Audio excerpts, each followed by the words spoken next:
এক প্রেম যা মৃত্যুকেও নতজানু করেছিল উপস্থাপনায়। ভাগ্যের বিরুদ্ধে কি ভালোবাসা দাঁড়াতে পারে? দেবতার অভিশাপের সামনে কি একজন নারীর দৃঢ়তা টিকে থাকতে পারে? আর যদি পারে, তবে সেই প্রেম কতদূর যেতে পারে? আজ আমরা প্রবেশ করব বাংলার নদীমাতৃক এক সময়ে, যেখানে বিশ্বাস, অহংকার আর ভক্তির সংঘর্ষে জন্ম নিয়েছিল এক অনন্য প্রেম কাব্য। এটি তো স্বামী স্ত্রীর গল্প নয়, এটি এক নারীর অদম্য যাত্রার ইতিহাস।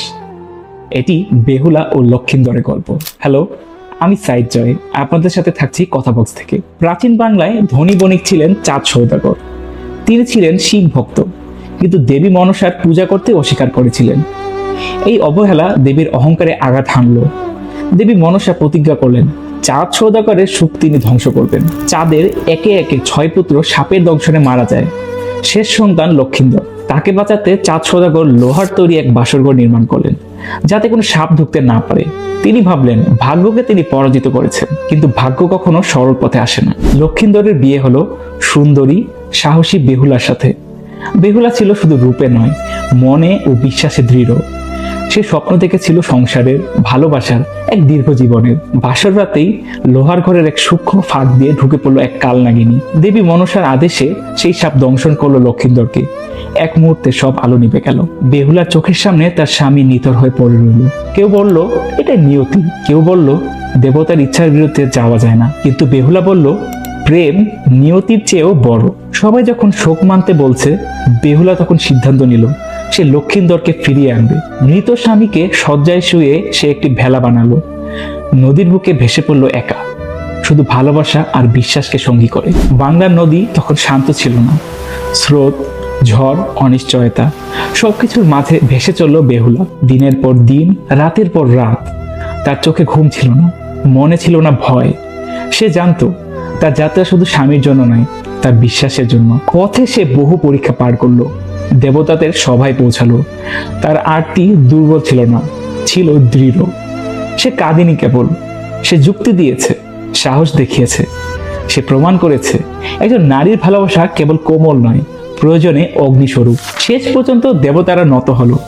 মনসা বুঝতে পারলেন এই ভালোবাসাকে আর অস্বীকার করা যায় না।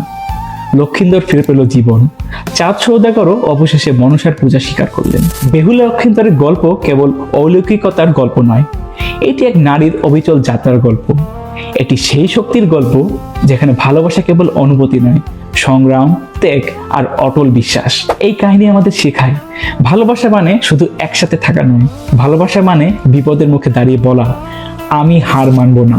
বেহুলা দেখিয়ে দিয়েছিল প্রেম কখনো কখনো দেবতার সিদ্ধান্ত বদল করে দিতে পারে। আজও বাংলার লোকগান, পালাগান, মঙ্গল কাব্যে বেহুলার নাম উচ্চারিত হয়, কারণ সে কেবল একজন স্ত্রী নয়, সে সংগ্রামের প্রতীক, সে অদম্যতার প্রতীক। কিছু গল্প আমাদের শক্ত করে, কিছু গল্প আমাদের বিশ্বাস ফিরিয়ে দেয়। বেহুলা লক্ষিন্দর সেই গল্প যা বলে অন্ধকার যতই গভীর হোক, প্রেম যদি সত্য হয় তবে ভোর আসবেই।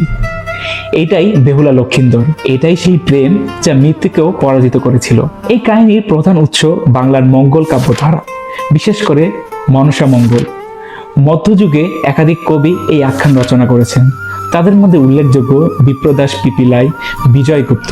বাংলার লোকনাট্য, যাত্রা ও পালাগানে এই কাহিনী বহুলভাবে পরিবেশিত হয়েছে, চলচ্চিত্র রূপায়িত হয়েছে, যেমন জহির রায়হানের বেহুলা। মঙ্গল কাব্যের পুঁথিচিত্র, পটচিত্র এবং লোকশিল্পে বেহুলার ভেলার দৃশ্য আজও বাংলার সাংস্কৃতিক স্মৃতিতে জীবন্ত। আজ এই পর্যন্তই। এই সিরিজের আরো ভিডিও পেতে আমাদের সাথেই থাকুন, ভালো থাকুন এবং ভালো কাজের সাথে থাকুন। ধন্যবাদ।